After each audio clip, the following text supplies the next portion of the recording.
Indikator asam basa. Di awal materi, kamu telah mengetahui bahwa untuk menentukan suatu larutan, apakah asam atau basa, diperlukan suatu zat yang disebut indikator atau indikator asam basa. Indikator asam basa adalah bahan yang mengandung senyawa yang dapat memperlihatkan perbedaan warna sifat larutan asam, basa, atau netral suatu zat. Perbedaan warna inilah yang memungkinkan bahan tersebut berfungsi sebagai indikator. Ada berbagai macam indikator asam basa, di antaranya kertas lakmus, larutan indikator, indikator universal, dan indikator alami. 1.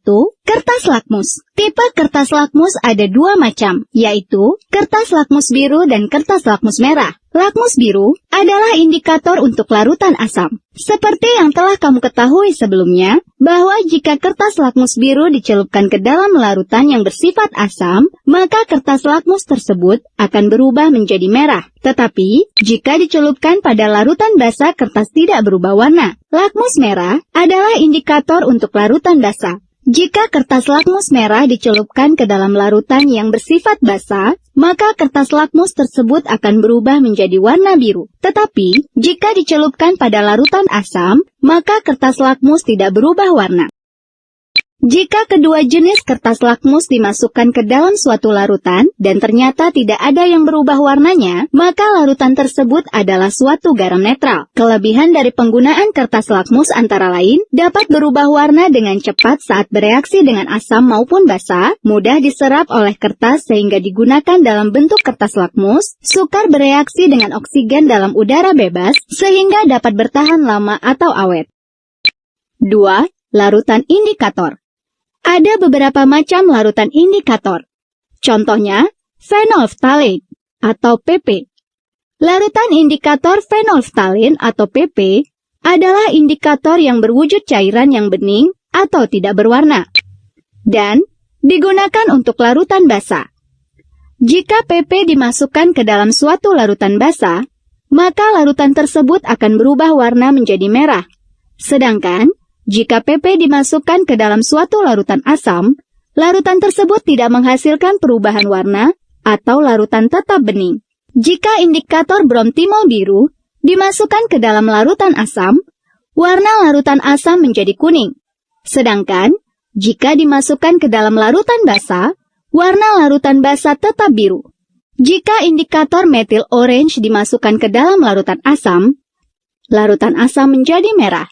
Sedangkan jika dimasukkan ke dalam larutan basa, warna larutan basa menjadi orange kekuningan. Jika indikator metil merah dimasukkan ke dalam larutan asam, warna larutan asam tetap merah. Sedangkan, jika dimasukkan ke dalam larutan basa, warna larutan menjadi kuning.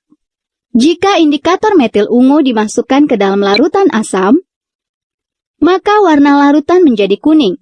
Sedangkan jika dimasukkan ke dalam larutan basa, warna larutan menjadi hijau. Jika indikator bromokresol biru dimasukkan ke dalam larutan asam, warna larutan asam menjadi kuning. Sedangkan jika dimasukkan ke dalam larutan basa, warna larutan basa menjadi ungu.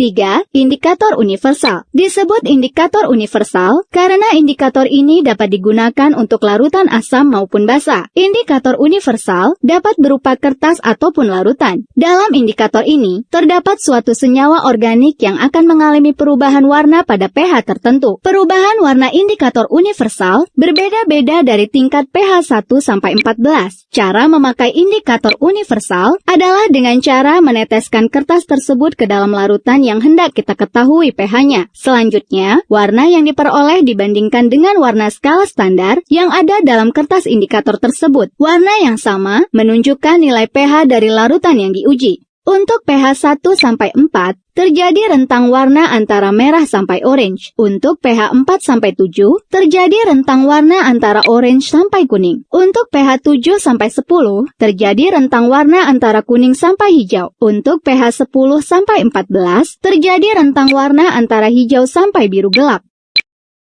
4. Indikator alami. Indikator alami dapat dibuat dengan cara mengekstrak atau mengambil sari dari buah-buahan, bunga-bungaan, temu-temuan yang berwarna-warni atau sayuran. Indikator alami buah-buahan, misalnya buah anggur, buah duet, kulit manggis. Indikator alami bunga-bungaan, bunga mawar dan bunga kembang sepatu. Indikator alami temu-temuan, misalnya kunyit dan kulit secang. Indikator alami sayuran, misalnya kubis ungu, tomat, dan wortel. Indikator alami selain mudah diperoleh, juga mudah dibuat sendiri. Ekstrak dari bahan-bahan tersebut akan memberikan warna yang berbeda jika dimasukkan ke dalam larutan asam, basa, ataupun netral. Ekstrak kunyit yang dilarutkan dalam air pada keadaan netral berwarna kuning. Jika dicampur dalam larutan asam, warna kuning tersebut akan semakin cerah. Dan jika dicampur dalam larutan basa, akan terjadi perubahan warna menjadi jingga kecoklatan. Ekstrak kubis ungu, jika dicampur dengan asam, berubah warna menjadi merah. Jika dicampur dengan basa, berubah warna menjadi hijau. Dalam suasana netral, larutan kubis tidak berubah warna. Ekstrak kulit manggis pada keadaan netral berwarna ungu. Jika dicampur dalam larutan asam, warna ungu akan berubah menjadi coklat kemerahan. Sedangkan, jika dicampur dalam larutan basa, warnanya menjadi biru kehitaman. Untuk bunga kembang sepatu yang digerus dengan sedikit air, pada keadaan netral akan berwarna merah atau coklat sedikit ungu jika sudah kering. Jika dicampur dalam larutan asam, akan berwarna merah cerah. Dan, jika dicampur dalam larutan basa, akan berwarna hijau.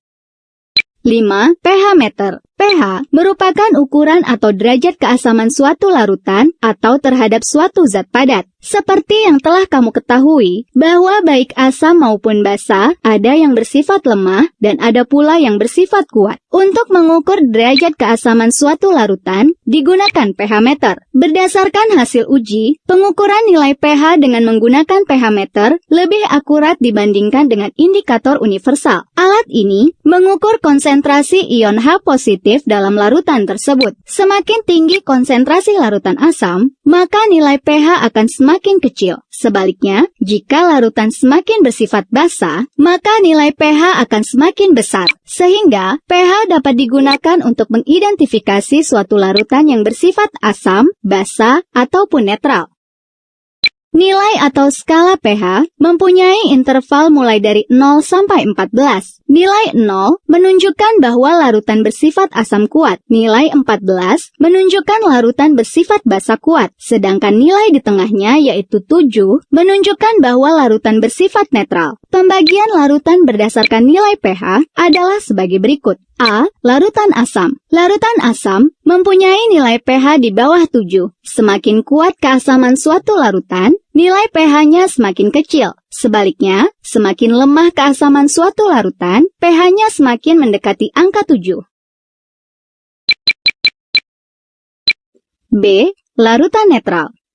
Larutan netral mempunyai nilai pH tepat 7. Air murni merupakan contoh larutan netral yang mempunyai pH 7. C. Larutan basa. Semua larutan basa akan memiliki nilai pH di atas 7. Basa kuat memiliki pH mendekati angka 14. Sedangkan nilai pH basa lemah mendekati 7. Contoh basa kuat, misalnya NaOH dan KOH. Sedangkan contoh basa lemah, misalnya NH3. Basa kuat, jika dilarutkan dalam air, akan menghasilkan ion OH negatif lebih banyak dibandingkan dengan basa lemah.